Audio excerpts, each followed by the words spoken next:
the shit. Yeah. I love when my own phone lets me know that I go live. Like, thanks. I wasn't aware. It does that? I didn't know it does that. Yeah. Yeah. I I like wouldn't know to, that because I never go live. That's like my thing. yeah.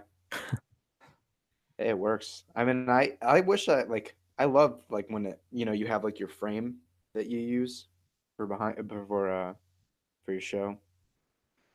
Oh, thanks. Yeah, I made that from scratch and it took freaking forever, but it helped me learn a lot. So, well, I don't ever want to do it again, but I know how to do it again. Hey, it looks good. That's why like I wish I had a more powerful computer. You know I what I wouldn't mean? say mine's powerful though. Really? Everything takes freaking forever.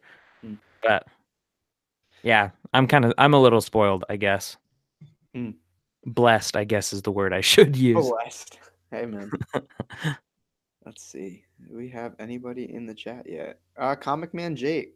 Jake. He says, Hey! what's going on, man? Thanks for popping through tonight. I'm really mad, dude. Google Hangouts. I say this every time now, but like they used to have this thing where could just look at our like Google Hangouts page here or the window, and it would tell me how many people were viewing, and it doesn't anymore, and it Oh, bothers the really? piss out of me. Yeah, so most of the time now, to know that anybody's watching, I have to look at the chat. Oh, that's kind of weird. Yeah, it's kind of annoying. Gotta love YouTube. Thanks, YouTube. Um, but yeah, I mean yeah, I mean we know we have at least one person watching, so I'm sure we can get right into it. Intro us up. Cool. So you can hear me all right though. I'm not too loud, not too soft. Yeah, for sure. Excellent.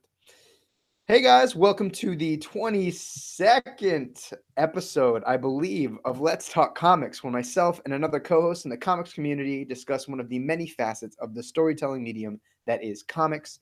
Whether it be stories, creators, constructs, or adaptations, we hit it all. This week, on top of a big old mound of collaborations, uh, I am joined by the one, the only Ryan from NerdyBlurbTV.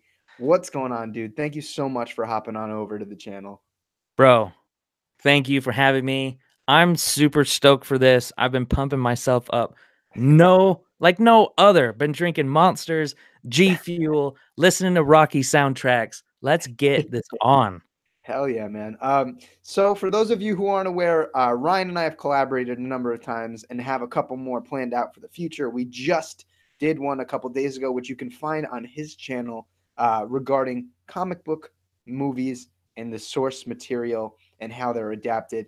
It was an awesome time. You can find the link to his channel in the description or in one of these end cards. I'm pretty sure the camera like mirrors me, so I think it'll be up here. If I'm not, I'm gonna look like an idiot pointing in the wrong corner. But you can click that little end card and go right to Ryan's channel. He is an awesome, awesome content creator, really likes to think out of the box and says things that you honestly won't find on some of the bigger name channels out there. So that's definitely something to look for, man.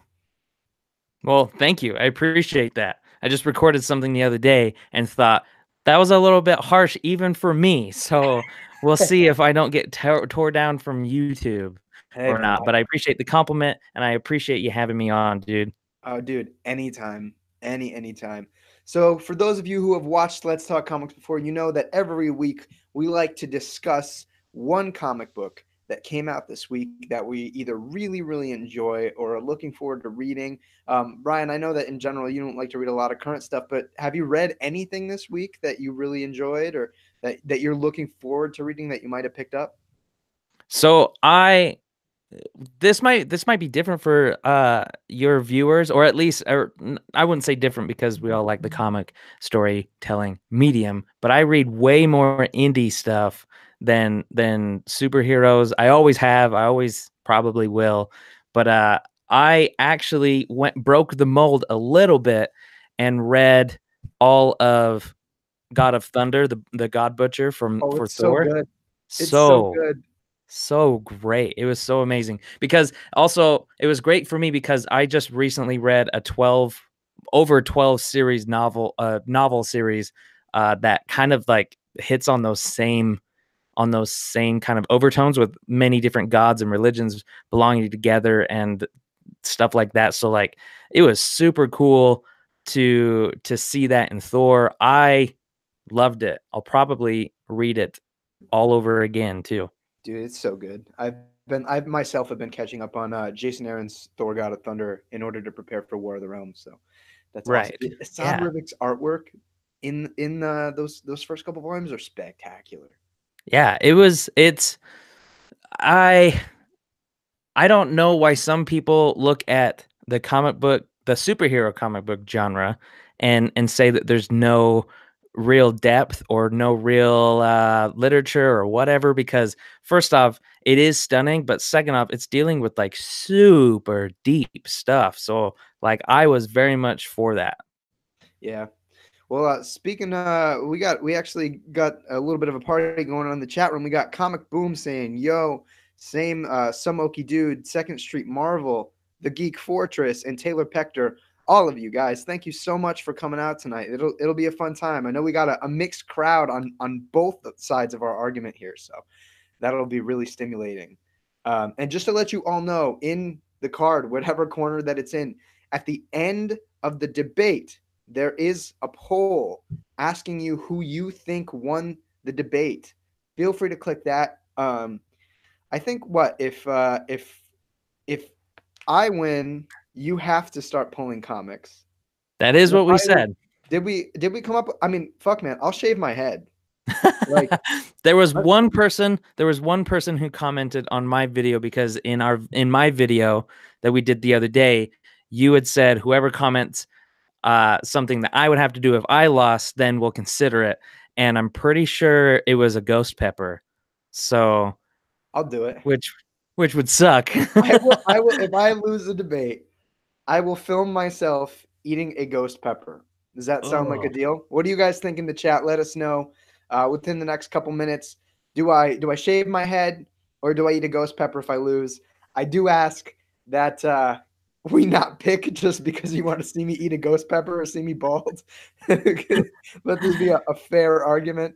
No, Um, I feel like it's open in the chat. Like if you guys can come up with something else, or if you can decide between those two, I think we can make it happen. Just be like, even though this is a debate and it's gonna get heated, like be nice to my bro, DarkKnightNation. Yeah, Okay. no, same to Ryan. We're trying to be as courteous as possible, but both of us can get heated and passionate and all that good stuff.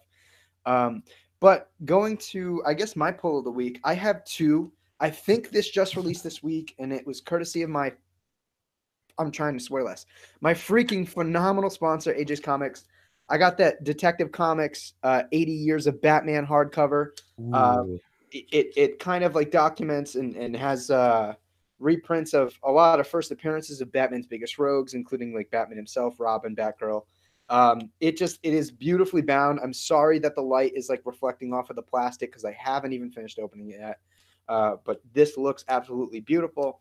And in terms of an actual comic book that came out this week that I That's pretty hopefully sick though. That's like Detective Comics is like your jam, dude. That's pretty oh, cool. dude, I'm pumped. This thing is nice. And I don't usually buy a lot of like hardcover stuff because I'm a single issue guy, as we'll figure out today.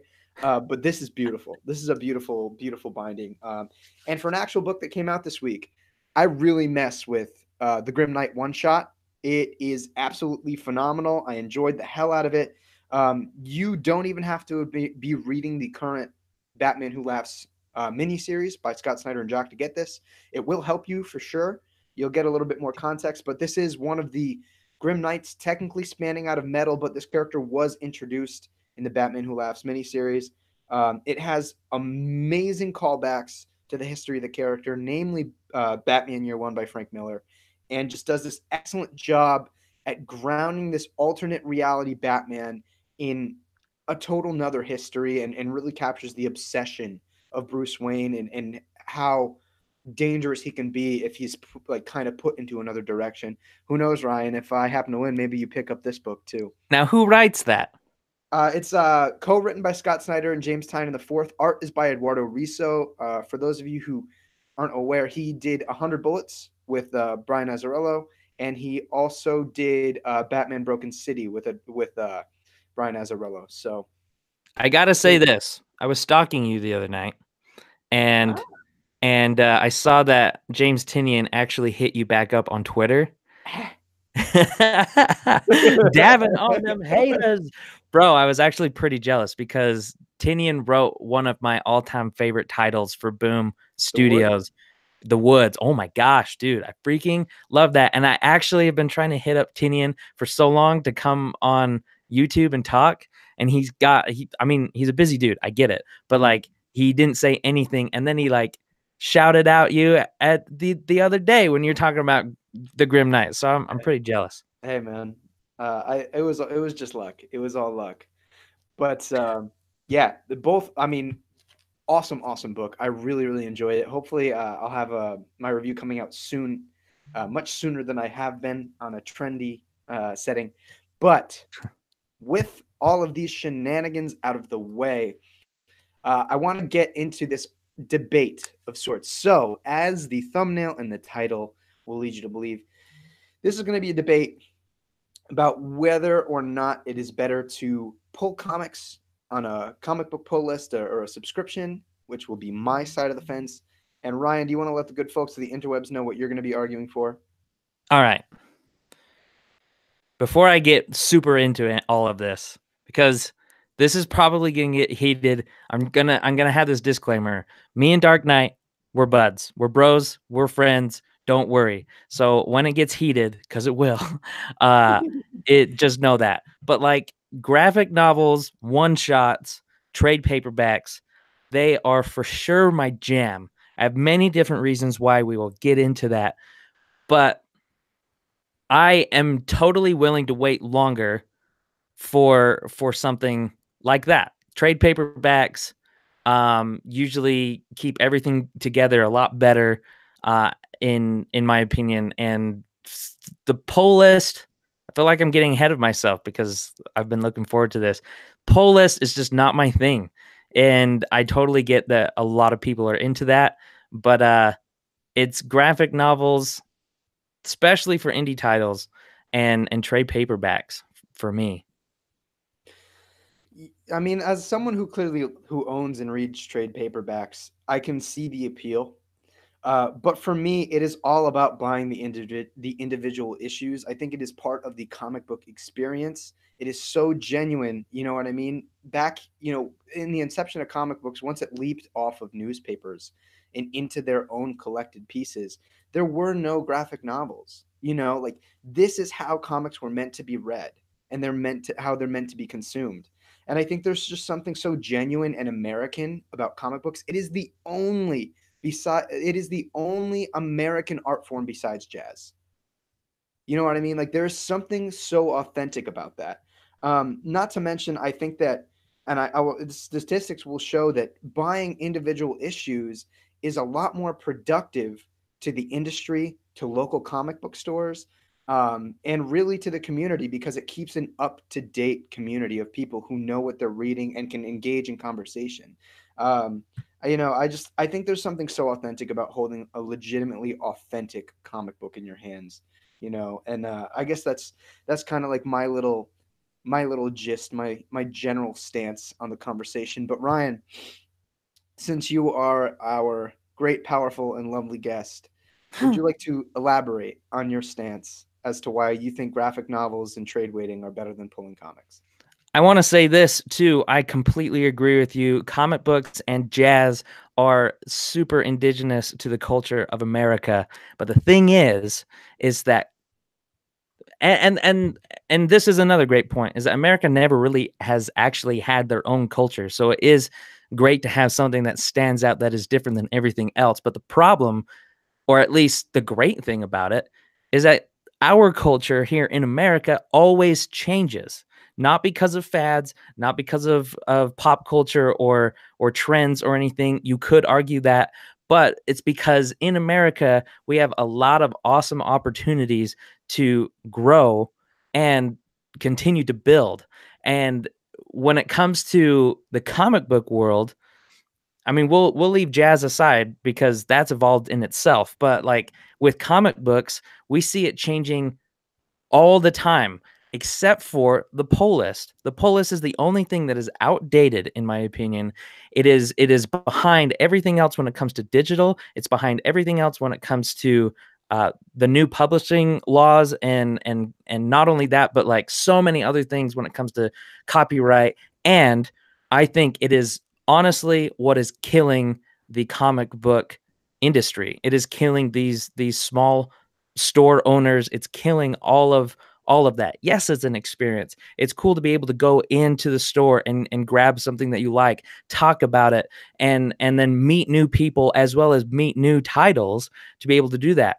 But you can't tell me that the internet doesn't have something like that. Comixology, Marvel Unlimited, DC came out with their own streaming service where you can even read their comic books, not only old comic books, but even exclusive comic books that you can watch there. It's going to be changing. It has been changing, and the past is honestly, in my opinion, been holding down the industry. I find that a really interesting argument because one part of that I absolutely disagree with, and I think pull lists are doing the exact opposite. Buying single issues are what keeping or is what is keeping the culture alive.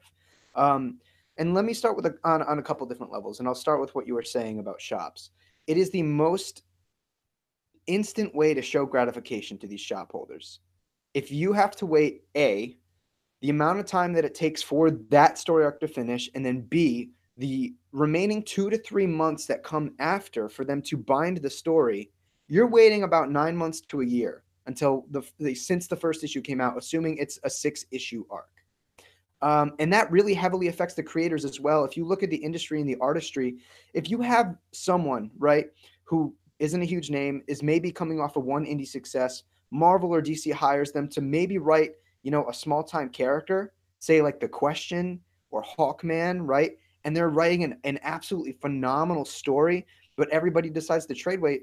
I'm sorry to tell you, man, 6 months in, 6 issues in, if the floppies aren't selling, they're not going to make any more trades after that. That's all you're going to get. That is how good books die.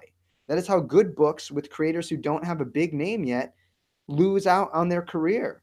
The only reason guys like the Bendises and the Scott Snyders can really take their time with stuff like that is because they already have a reputation. But what about those guys that don't have a super huge reputation? What about the guys that haven't gotten that opportunity yet? And then when people try to trade wait for those stories to finish, their careers are done, or at least their time on that character are done, or even that phenomenal run. I mean, you can look at the history of comic books. You find so many books where you read 1 to 2 trades in and you're like, where's the rest? Where's the rest of the story? It's gone because people didn't buy the single issues enough. And that's huge, because if we cannot get fresh names and fresh faces into the industry dies. The entire industry collapses, not just in one facet. But I know you have your hand up for a second. I do want to briefly bring up as well, in terms of the industry itself, like the comic book store.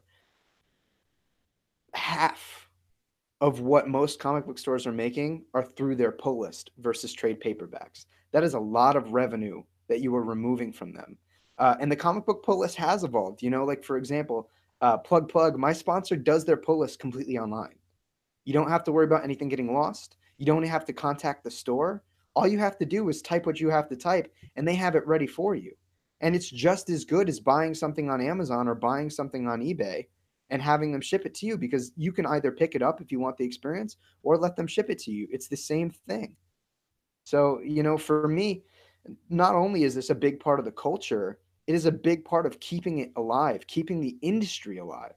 So, with that being said, you've been waiting patiently for me to stop blabbering. So go right ahead, my friend. Yeah, I don't want to scream over you, but like, great points. Disagree with so many of them, because you posed the issue that good books will die because nobody will buy them anymore. I will argue the fact that bad books will die and get out of my life and not have to continue on with reading crap. Not only that, like if a writer changes something completely drastic than what I like you had said, Earth One, great book, bad Batman, you wouldn't have to stick that out. You wouldn't have had to be so invested. Rather than having a trade paperback to where you have everything, you don't have to slog your way week by week, maybe even month by month, hoping that the next small however many pages is going to fix whatever mistake they made, while I actually have the full story right in front of me and I can chuck it if I want to and not have to read it. But the thing is that so many of these writers are going to continue to do it because it makes money. And the reason that it's making money is because people either forget in between times that it's sucking, or that they have small little hope and they'll try and slog their way through it, when really if they just publish it as a full one shot or whole trade paperback right then and there, it would be so much easier on the fans. But here's the thing about that, right? Regardless, if the comic book is successful in issues, you are going to get the graphic novel, regardless, right? But if you don't like something, you don't have to pay $17 to find out that you don't like it. You can read halfway through the story and decide you don't like it and not support it anymore, and then the book dies. It's that simple. You get a much more easily reactable response time to buying single issues, because if the book doesn't sell, if you don't like a book, it won't continue. But if you like a book, you can support it, buy the individual issues. You can make sure that these, lower named creators with a lot of talent and really unique voices still have a career in the industry. That's the big thing. Like, yeah, you can wait for the trade regardless. And you can, decide you don't like it. Why not spend $9 on 3 issues, then 17, 18, 19 plus on the trade? And you can figure out you don't like it and get rid of that. Not only does it help you trying to support good stuff, but it also helps you to figure out whether or not you like something without investing all that money. Trades are expensive, man. I mean, so are floppies. Let's be real. Comic book in general are expensive. And I think also the fact that single issues, you can incrementalize that payment. It makes it a lot easier, right? I mean, I remember when I started reading comic books, I was in high school. Like, I didn't have a job.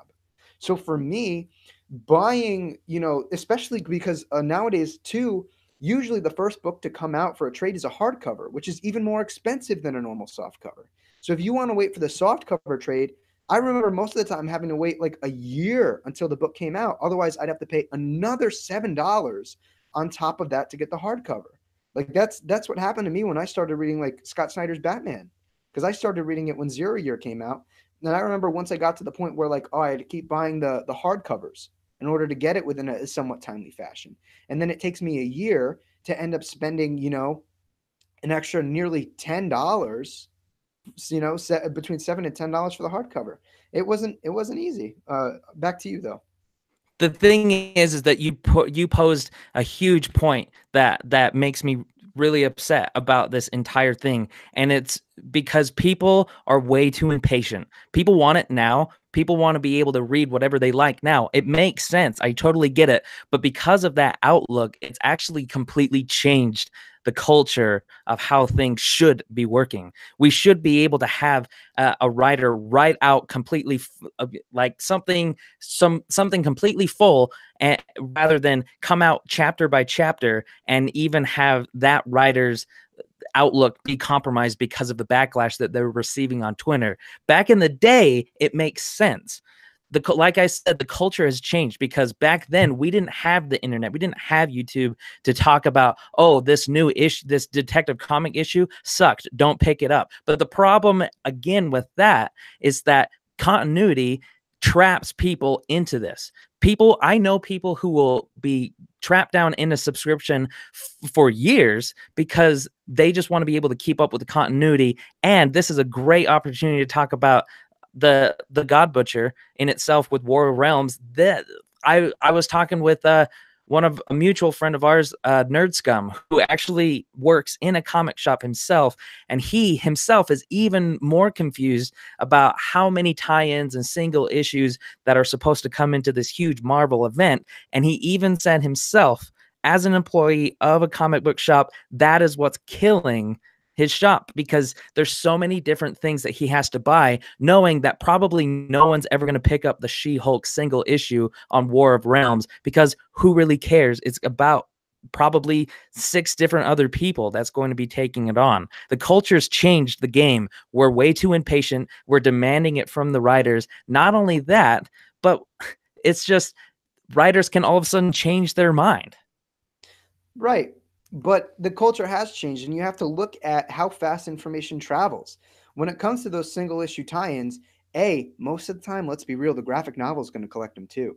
But you can't choose whether or not be paying for those extra tie-ins that you don't want, because it's in the graphic novel regardless. And then you also have stories, for example, story arcs that are 2 or 3 issues, and then you have to spend extra money because Marvel and DC want 5 to 6 issue trades, and you're going to have to pay for an extra 2 to 3 issues in your trade paperback that you don't want. It's wasted money. There are plenty of great arcs that last 1 to 2 to 3 issues that you cannot find on a trade alone. And it's obnoxious that my neighbor's car alarm is going off, and I really hope you guys can't hear that. I can't hear it. You're good. Well, that's a positive. But yeah, and when it comes to how fast the word travels on the internet, most of the time, the day the issue comes out, somebody will be talking about whether or not that tie-in is important to the main story of whatever event or whatever crossover you're reading.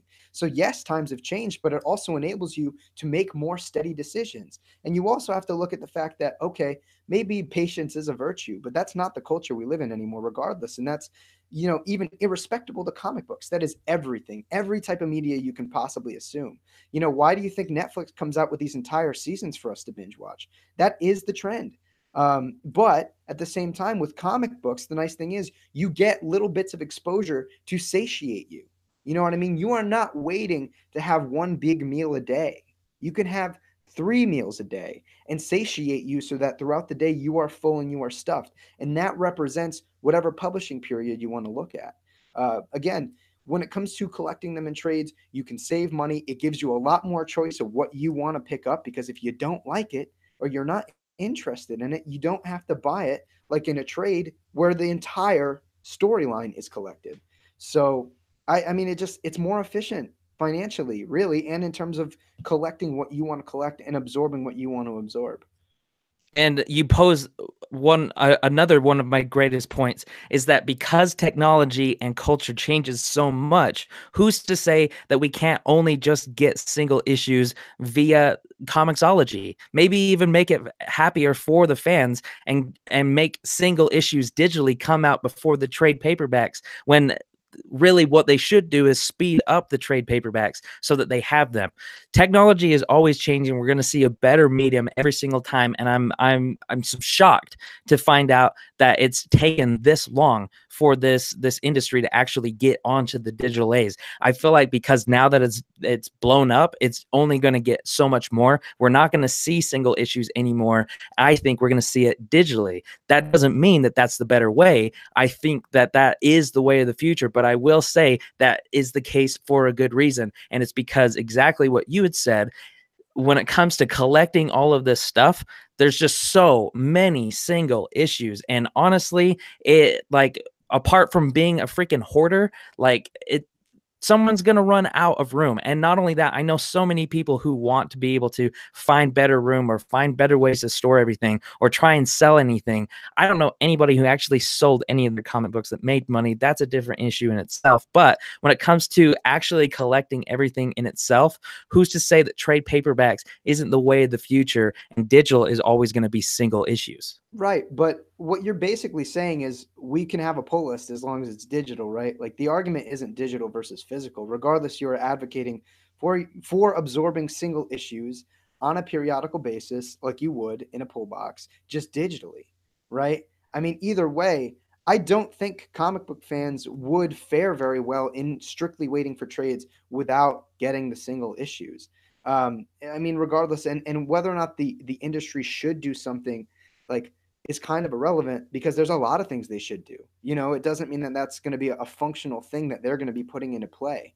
And when it comes to really, again, looking at the culture of comic books, it builds a community, right? Like you can all talk about what happens on these single issues. You can speculate a little bit more. I think it just builds more of a sense of camaraderie between everybody in the community. And again, the patience is going to be a big problem with comic book fans, because if they weren't pulling the single issues, there would not be as much of an industry, because again, people don't want to wait for it. At least they can get it in the little chunks of really digestible story. And oftentimes, if you get the good writers, you can not only read a single issue in a story, but they will also stand out as as its own piece of published work. I'm going to give credit where credit is due in the chat, where Comic Man Jake actually talked about Doomsday Clock and how he stopped doing that. That's supposed to be like the hottest thing right now. And yet, because of all the delays that they've been having, that's the main problem with the pull list. Yeah, we can talk about it going to digital or whatever, but it doesn't change the fact that a pull list will honestly, there will be delays. And I know of some writers who actually like wait in between those times of writing one issue into another to hear what their fans are saying, either on Twitter, YouTube, Instagram, whatever, so that they can be swayed to see what the fans want, when really that doesn't really make it very consistent to maybe possibly the character that they're writing about, the story in general. And it could be pretty damning on a bad if they go a bad way for the publisher in general. So there's so many different problems with the pull list, in my opinion. It's outdated. Not only that, it only offers these single issues, which my biggest problem with comic books are floppies. They're ridiculous. They are in my hand. I feel like I'm going to rip every single page just by turning it, whether that's fat fingers or not, or maybe it's Hulk rage because everything I read in single issues is super frustrating and sucks. Maybe I'm not reading the right ones. It doesn't matter because floppies suck. But all in all of that aside, you are at the mercy of when this book is going to come out, and maybe you're even on the fence about it. But logically, right, if you look at how the comic book industry stands today, if you want a book to succeed but don't feel like waiting to read, if you don't feel like absorbing it in chunks, why not just buy the individual issues and wait for the story to finish? If you want to support creators.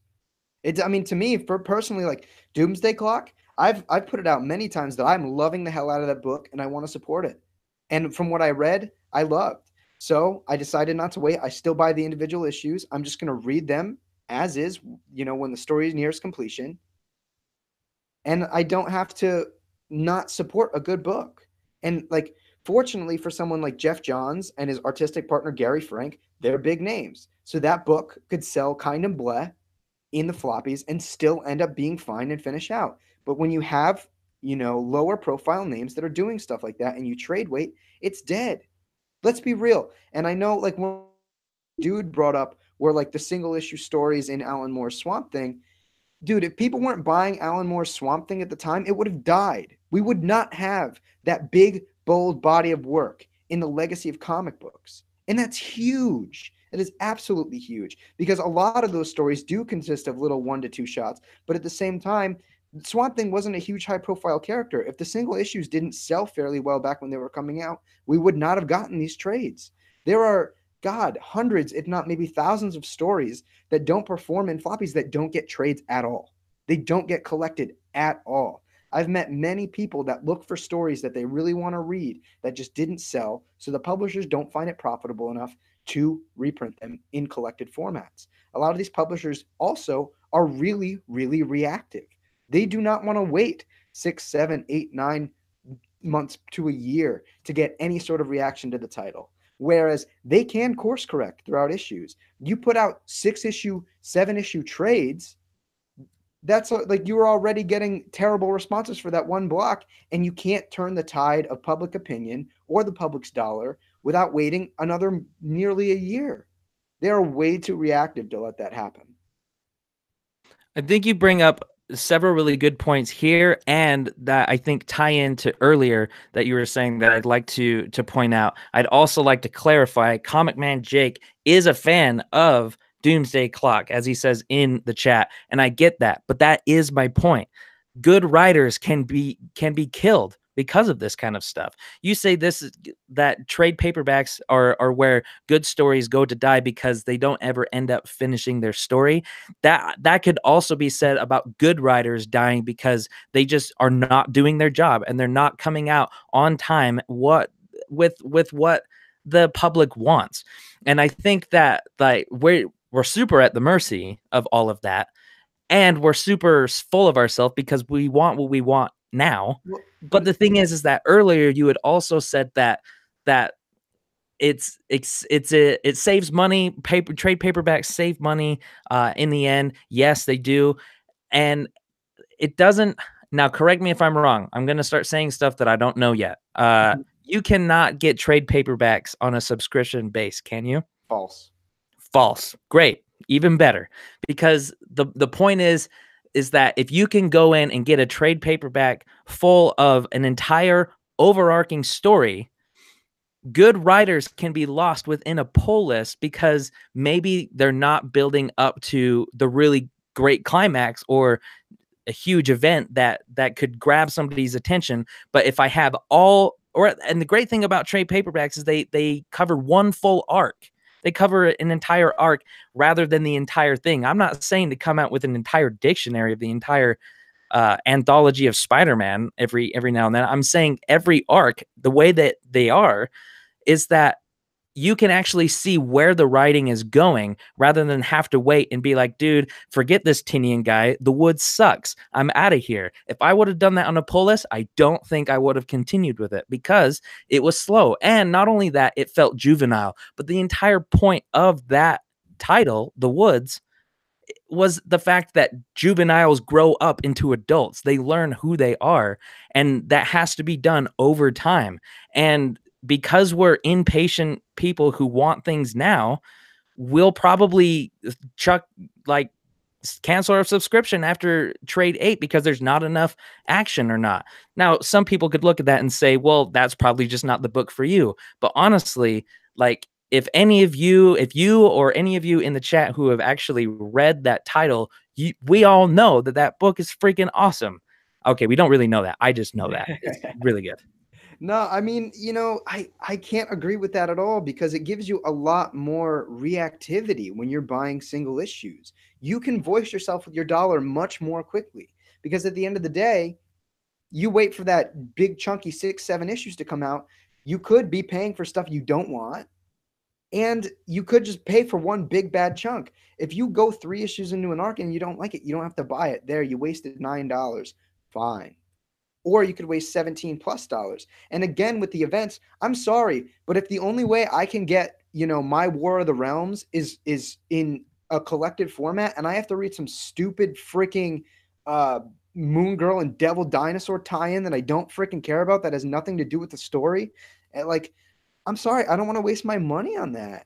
I would be much more comfortable buying issues that I want to buy and buying the stuff that's only pertinent to the story because and it's already a proven thing with publishers that they will chunk up that book to make you pay more and give you stories that you probably won't want to read. Whereas you can buy the stuff you want, and then if any other ones get glowing reviews and you want to try them, you can, and you don't have to spend all that extra money. It gives you so much more reactivity, and it gives the industry less of a reaction time to make those changes.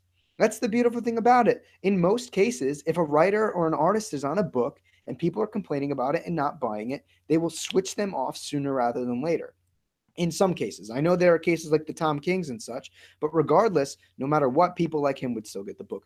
But in the case of other writers and creatives, if they're not doing well, they go down 5 issues in, they're not going to get more. They're going to get cut off immediately. Whereas trades, they'll get at least 2 trades. That's anywhere between $34 and like $40 when I could just read 3 or 4 comic books instead. I mean, really, it gives you much more of an instant access to give your opinion. And we got a couple good comments in the chat here. First off, Comic Boom, or maybe we need both floppies and trades. Can't you both be right? Let's see. No, we cannot both be right. And then Thank we you for have, your question. the Geek Fortress is heading out, man. Thank you. Thanks for joining us, man. I'm glad you got to hop in on the chat for a bit. Comic Boom also says, settle this debate like women, gentlemen. Get out of the mud. Anyways, yeah. That derailed me a little bit. I'm not gonna lie. So I feel like this is a good opportunity for you to. All right, so I have a confession to make. I Yeah. have been reading comic books for a year and a month now. I've never picked up one beforehand. Like I mean, I have. I don't really count that. I mean, Ultimate Spider-Man was great and all, but I only got it on a free comic book day because they came to our school once, and that was it. So, and I liked it. I enjoyed it, and I wanted to get into it, but I would always buy those really big anthology books of, because like I know everything about Spider-Man because I have that book. But recently, I've been diving into comic books as of a year and a month ago. I love it. I love reading it. It's a great medium. I think more people should be reading it. So, with that out of the way, I'm not really well educated. When it comes to writers writing out a single title, let's take James Tynion's. Is he still writing Detective Comics? No, he's No. not. He's been off So for a let's take while. Tom King. Tom King writing Batman right now. It is common knowledge, even for somebody who doesn't have a pull list, that it is not well accepted by everybody in the comic book community. Okay. Agree to a disagree, but there's a lot of people who don't like it. Would you say that writers are locked down in a contract to finish a title that they are at, or at any time can they stop? So, comic book writers like Tom King, who have a little bit of clout to throw around, are the ones that propose getting those longer runs. If a title is not selling or there is some backlandish public opinion, the publisher will either boot them or force them to change what they're doing. With Tom King, it's very 50-50, and for some reason, people are still buying Batman, so that's why he isn't able to write more. But regardless, even if it were only coming out in trade paperback format and things were selling as they were, he would still get more time. And frankly, people would not have the wiggle room to really quit when they want to quit. You know, like for me, I think I quit in the middle of the arc with Tom King's Batman personally, and I would not have want to spend the extra money for a trade that I try not to swear, freaking hate, man. Like, you know what I mean? It just gives you more flexibility on top of many other things. And again, with guys that don't have as much clout to throw around, and depending on the publisher, if a book 3 issues in isn't doing so hot and people hate it, they will get booted. And there's no questions asked. You don't have to wait for a big clunky trade to again, you brought up take up space, where 3 issues do not take up as much space as a clunky trade, and B, it's just unnecessary money spent.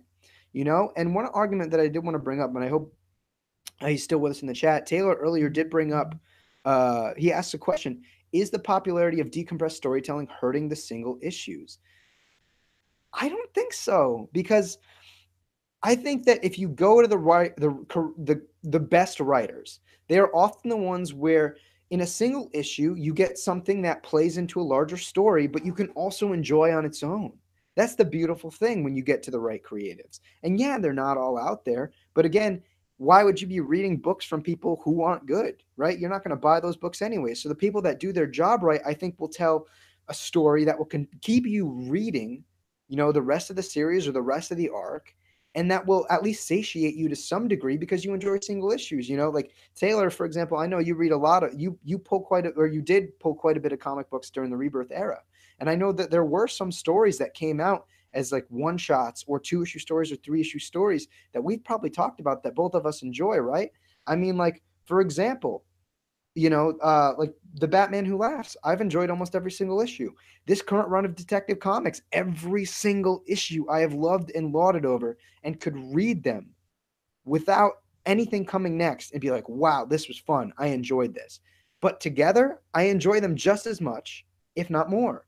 You know what I mean? It just gives you so much more flexibility. And I do want to give Taylor props because that was a really, really, really good question to ask. And I did want to acknowledge it, even though it is slightly kind of against my argument, just because I thought that was an important question to answer. But go right ahead. I was gonna say, because like thanks for like making a huge point for my case.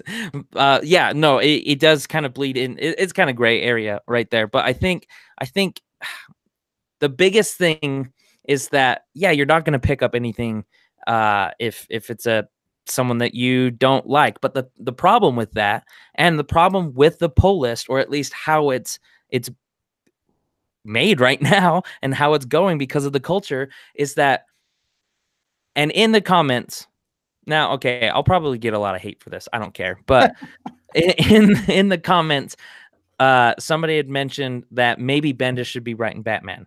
I disagree with that because it doesn't make sense.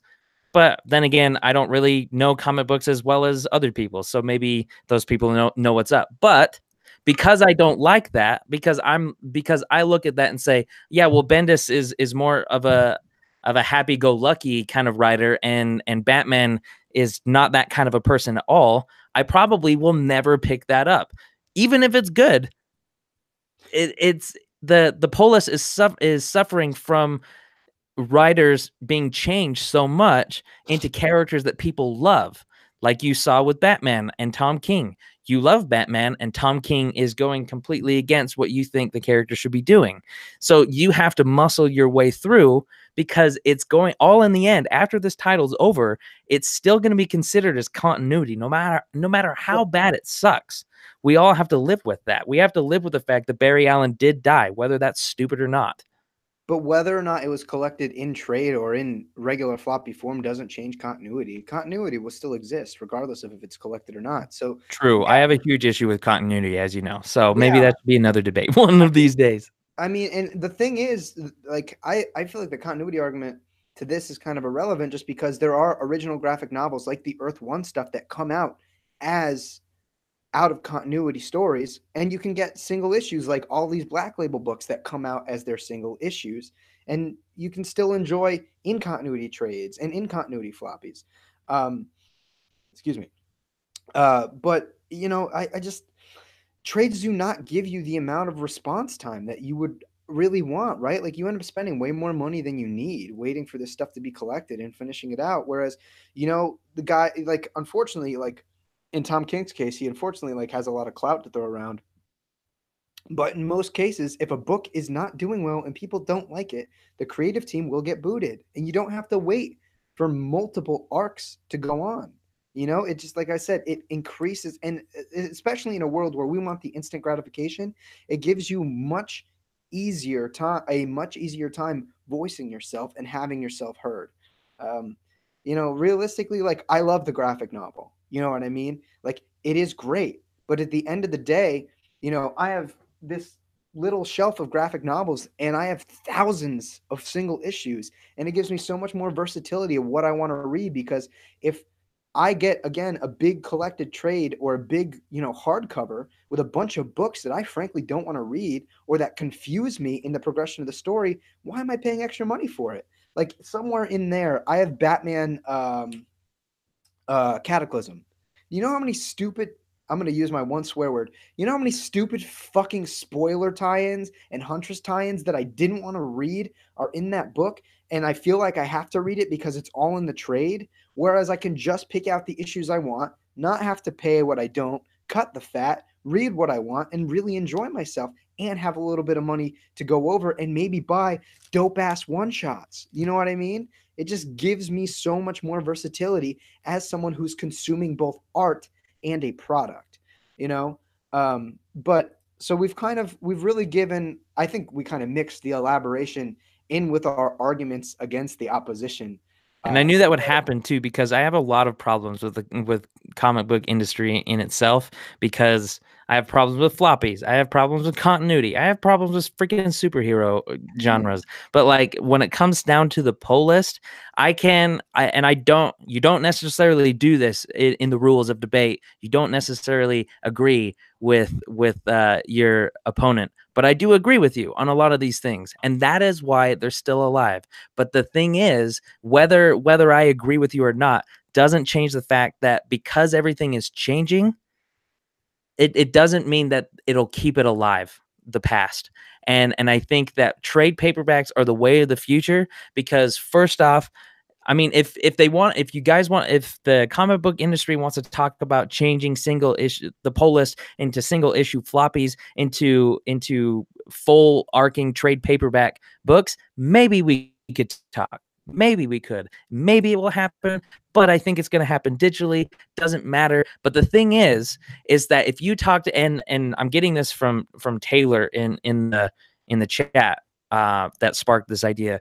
Anybody who wants to start in comic books, they're going to go to trade paperbacks first because first off, it's cheaper, it's easier, it's got a full story right there for them to completely read, and it's so much more user friendly because the last time I read a floppy, it had a bunch of crazy, stupid ads that I didn't want. It's like Facebook and YouTube that I don't want those, but I have to muscle through them. Trade paperbacks, you don't necessarily need that. In fact, in trade paperbacks, you actually get awesome bonus material with all of that stuff. A lot of the times, like when it comes to Lazarus from Image Comics, freaking there is so much more backstory than any of the single issues ever came out with, and people who were on a pull list didn't have that kind of stuff because they wanted to put it in completely with the graphic novel, which is great. But if you're a guy who likes that run and has every single issue, and then you learn that there's even more stuff and you have to buy, it's kind of like buying it's kind of like buying What About Bob on DVD and then finding out that it's also on Blu-ray. Now you have two different versions of an awesome movie, but like you're never going to go back to the other one. You're always going to stick to the better one, and that is trade paperback because it feels better in somebody's hands and it has more features to it. Not that I like Blu-ray or anything. Go screw Blu-ray, but that's a metaphor. See, here's the thing though. You can often buy like single issues that have extra stuff. You know, like they come out with director's cuts for books all the time with script copies and inkless pencils, colorless pencils. So you can still get that. And again, like sure, yeah, you have a couple of ads, but what's ads versus 4, 5, 6, 7 issues worth of story that you don't want to read? And you're paying for it. Not only is that time that you're spending reading because you want to read the whole book through and you don't want to miss anything, you're wasting money. So if like I have to sacrifice that for, you know, one page of ads here and there in a comic book, whatever, you know, like a lot of them are transitioning to just doing like one spread, you know, of ads. So you just get it done and over with. So for me, that's totally worth A, my money, B, my time, and C, my concentration that I'm spending reading a book. Because I would much rather spend my time reading good stuff that I like and not the stuff that I don't. I mean, frankly, that's why I'm not reviewing Young Justice anymore. I read 3 issues, reviewed 2 of them, and I like put out a tweet. I was like, listen, I want to review stuff that I like and I want to be positive. So why would I waste extra time? Whereas if I had bought that trade, bro, I would have had to have read 6 or 7 issues of garbage instead of just spending, you know, my $9, $10, $11. It makes a lot more sense to me. And again, I guess this is probably a good time to like present some closing arguments, but like again, reiterating the fact that this is how you kill young up and coming voices' careers. When they get on a book, they do not get that same level of reactivity. If you are not buying the single issues, this is how those books that you love get canceled. Eventually, like let me speak as like grandpa real quick, Ryan. Eventually, the more you read comics, you will get to a story that you love and you will read 1 or 2 trades and be like, what the fuck happened? Where's the rest? And it was because people didn't buy enough of them. And also, Taylor does bring up a good point. There is a problem with trades if they're out of print or if they haven't been printed at all. And if they're out of print, you have to pay double or triple the price of those trades. But again, even away from that, with the books that don't get reprinted, especially older stuff, if you want to go back and reread some old quirky stories from the golden age or the silver age, half the time it's not printed at all, and you will not have an opportunity to do it. And you can get the single issues on a pull list digitally through Comixology. So it makes a lot more sense. It makes a lot more sense. You help the industry, you help your local stores by giving them more instantaneous access to the funds for them to reinvest and buy more merchandise. It gives, again, these younger up and coming creators with unique voices chances to make these books and craft their stories. And you know what? If you don't like it and you read 2 issues, you've spent a fraction of the cost that you will spend on a trade that you may or may not like. It's at the same odds. and that's it. Then you can go take that money that you would have spent on the rest of the trade and put it towards another series that you will like. With how fast information travels, if you are iffy about buying a book, you can talk to somebody whose opinion you respect or tend to have similar similarities to, or B, just look on the internet. It gives you so much more reactivity and responsiveness to picking what you want to read and deciding what you don't. And again, for me, it's all about making sure this industry stays alive. And there's nothing about having subscription to a pull list. We have subscriptions to Netflix, we have subscriptions to the DC universe. And again, now if you go to the right store, everything is online. It is just as easy as doing it like an Amazon or doing it like a Netflix or a Hulu. And you could get more like customability. It just makes a lot more sense. The single issue is the lifeblood of the industry. If the single issue dies, I think the entire industry comes soon behind it. That's just the way it is, man. It is there is a reason why it's not the graphic novel industry and it is the comic book industry. I mean, at the end of the day, this is the end all be all, because without the single issues, graphic novels wouldn't even exist. Very good arguments, great points. I will argue with a lot of it, as I have been today. The reason why it's not graphic novel graphic novel industry is because of the culture that we've had it. I mean, we people and us nerds don't like change very much. So I can see a lot of people not getting on board with a huge change like that. But look at what's happening with the digital, all the stuff that's coming out digitally. I mean, you could have a pull list digitally and never have single issues ever again. Will that hurt the actual store owners?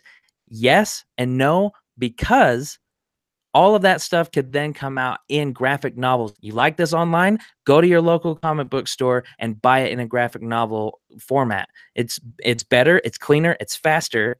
And with all of that, it will bring in more people. That's the problem with this industry, is that it's not bringing in more people. And all of the old people are dying out. All of those people are going to be gone. And what is the next generation going to have? Slowly and slowly, it's going to die out because nobody wants to dip into it because A, it's one, confusing, two, it's more expensive, and B, none of that made sense.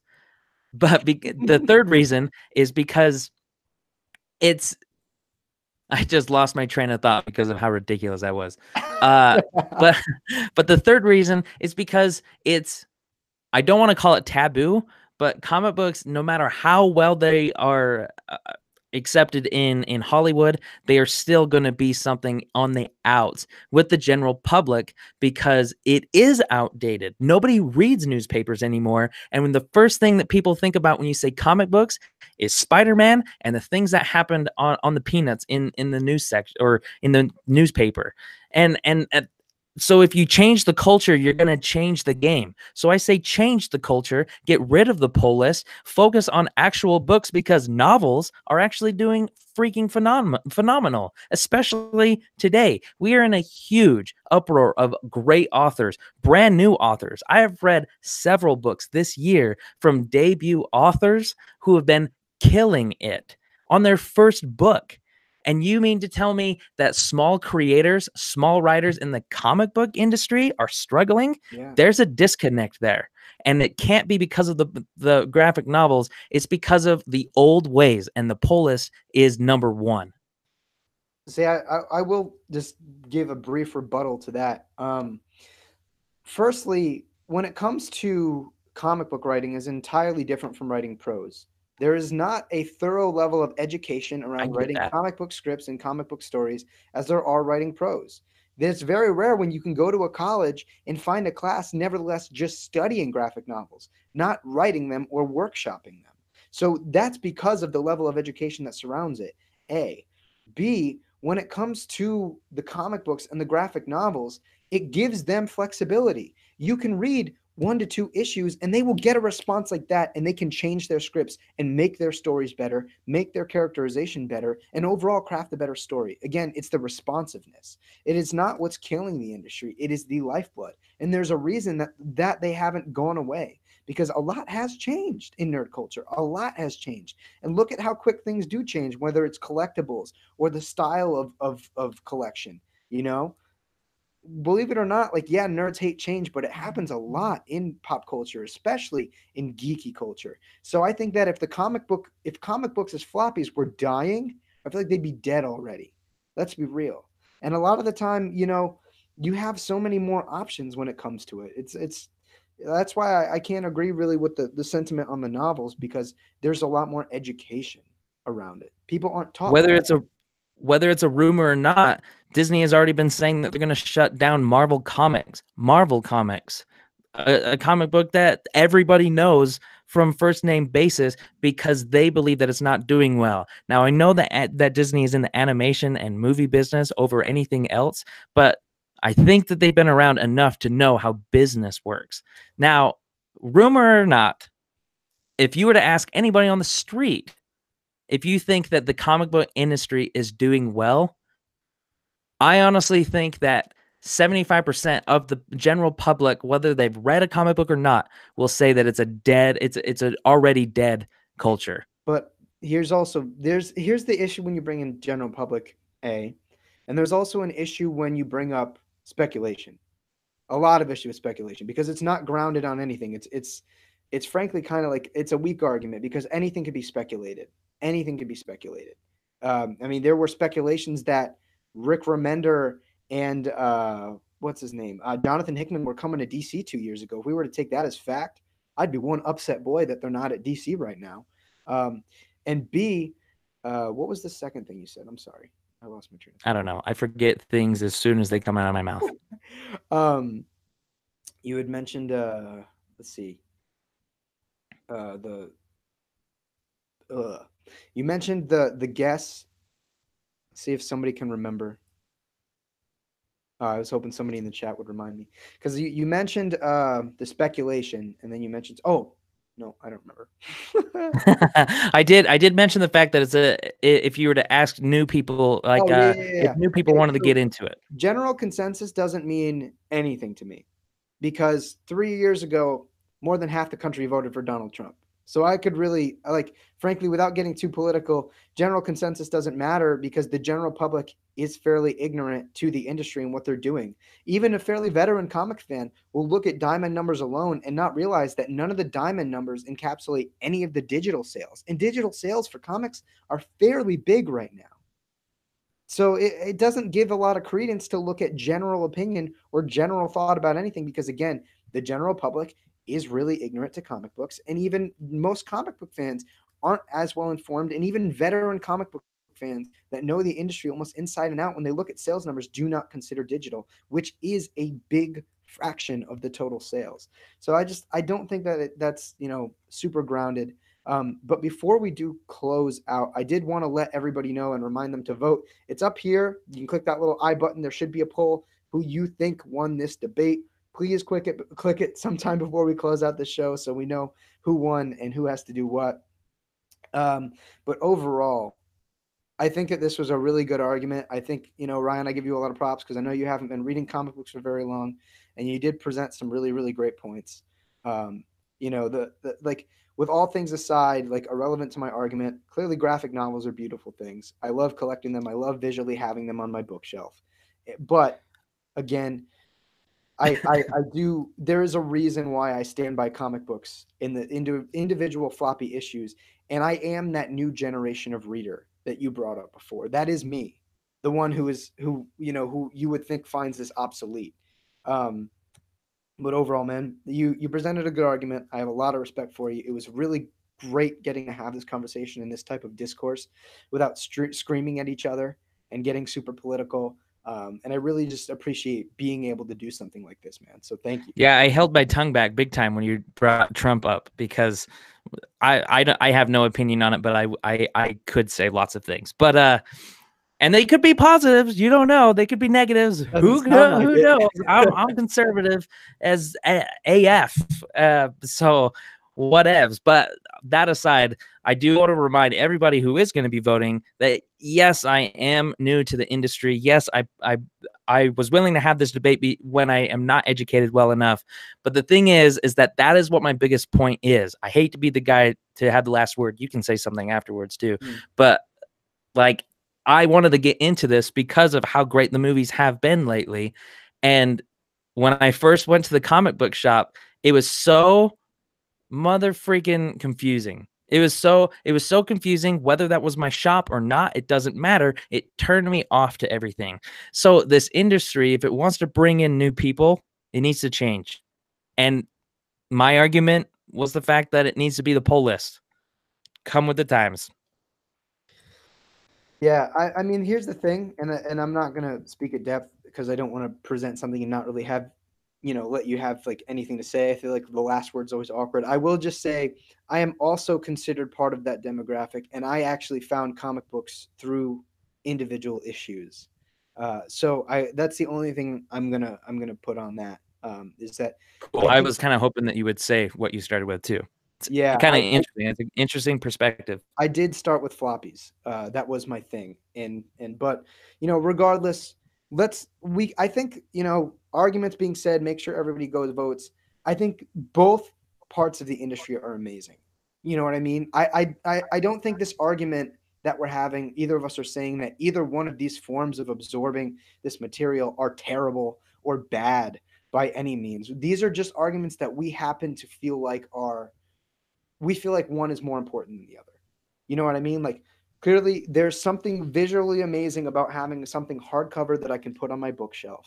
But at the same time, I love being able to read a story bi-weekly or every month and absorb little bits and get into that. There are amazing things about both ways to absorb comics. And if you get anything out of this, I think that we both presented some really strong points to read comics in general. It's an amazing industry. It has a lot of creativity behind it. There is a reason that film and television are picking up all of these properties and these stories, and it's because there is something so authentic and unique about them, I bash on the industry a lot in this debate, but honestly, I only do it because I'm passionate enough about it because it is a great medium. I'm grateful to have this debate. I'm grateful to have a great community on my channel who are really into comic books. And honestly, doing this YouTube stuff has actually made me way more of a fan of comic books than I ever thought I would be, even a year ago when I first started it, because of people like you, people who are in the chat, people who are voting against me. I knew this was going to be biased because all you guys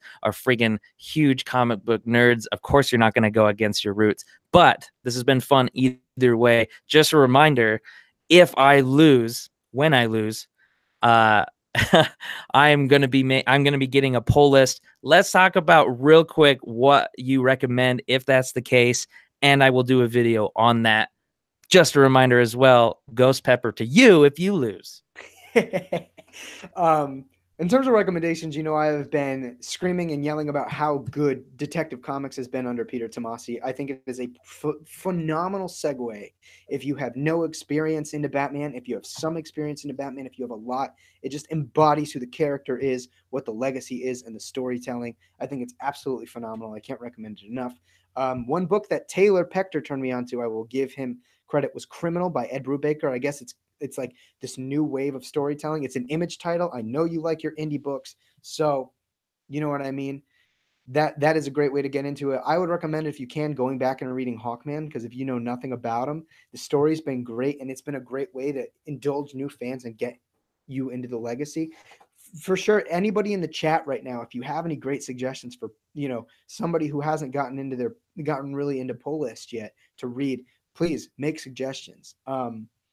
Yeah, it's stuff like that. I mean, The Batman Who Laughs, if you read Metal, if you didn't read Metal, you can get into it. It's a 6-issue story, and it's crazy and creepy and dark and just super, super layered, man.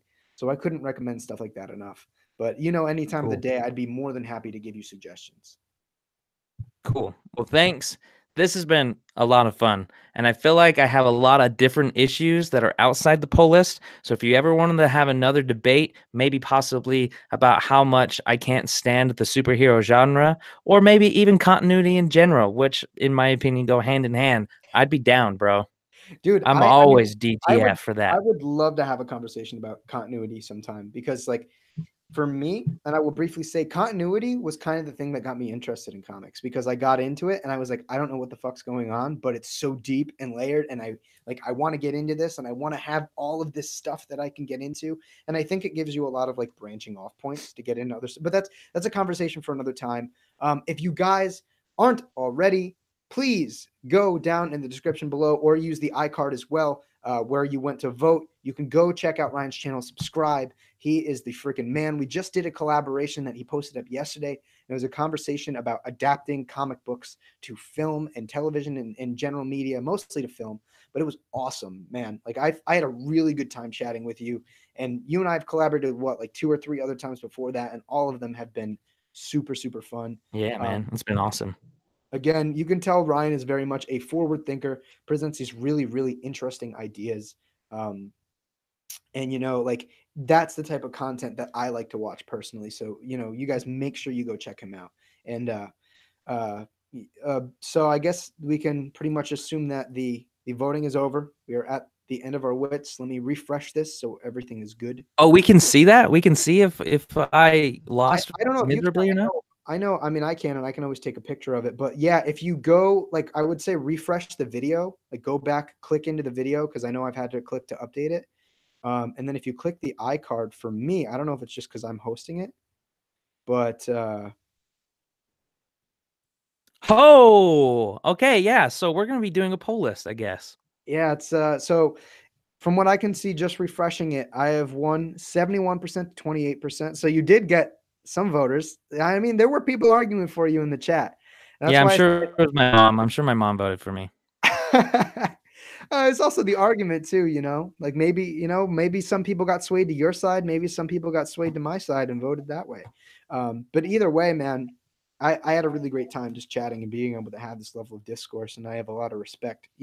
That's one of the things that I think that I love about like collaborating with you, because we don't always agree, but we can still share our opinions and our thoughts, intelligently and get that across, man. So I had Thank you so much, man. Appreciate it. This has been a lot of fun. Yeah, dude, it's been a blast. Again, if you guys haven't already, please make sure to go subscribe to Nerdy Blurb TV. You can do that down in the link in the description, or using that little iCard up there, one of these directions. I'll figure it out one of these days. And if you haven't already, please, if this is your first time to my channel, I guess I'll plug myself. Make sure you like this video if you enjoyed it and want to see something more like it. Ryan and I are going to be collaborating quite a bit. And maybe if we know you guys like this, we'll bring more debates to the channel. Subscribe down below to my channel as well. I have a little challenge. If we can hit 250 subs by May, and I was talking to Ryan a little bit about some of these giveaways I had in mind, we got some really good geeky giveaways, in my opinion. Some really, really good ones. And not to mention, make sure to follow us both on Twitter so that you can keep up to date with everything that we're putting out. Both of those are in the link in the description below. And I know for me personally, I'm going to be having quite a bit of giveaways through my sponsor coming up on my Twitter, including right now. I do have a Hellboy giveaway going on through the Twitter right now. And we will be doing a big, which we talked to you about earlier, a big Avengers Endgame giveaway. And there's a little bit of information there, but go check that out. Ryan, is there anything that you want to let the good people know of the internet about? Just subscribe to Dark Knight. I mean, if you haven't already, I'm sure you have. But those who are watching this on the playback because of me telling you from my channel to come over here, seriously, this dude knows his stuff and he's legit. And I'm on his channel sometimes, and it's a freaking honor, man. So thank you so much. No, man, it's always a blast collaborating with you. I mean, I know we got another one coming up within like the next month or so, but we'll definitely be coming back to you guys with some really great collaborations. Make sure to check Ryan out, and I'm excited to see what comic books you're going to start pulling, my friend. Oh boy. Oh baby. But with all that being said, I don't want to blabber too much. Thank you guys so much for watching and participating in the chat. We really appreciate it. You guys presented some really great arguments yourselves and are just fun to engage with. So I really, really appreciate that support. Again, please like this video if you enjoyed it, so we know that we want to bring you more stuff like this. And this is going to be Dark Knight Nation and Ryan from Nerdy Blurb TV signing out. Thank you guys so much.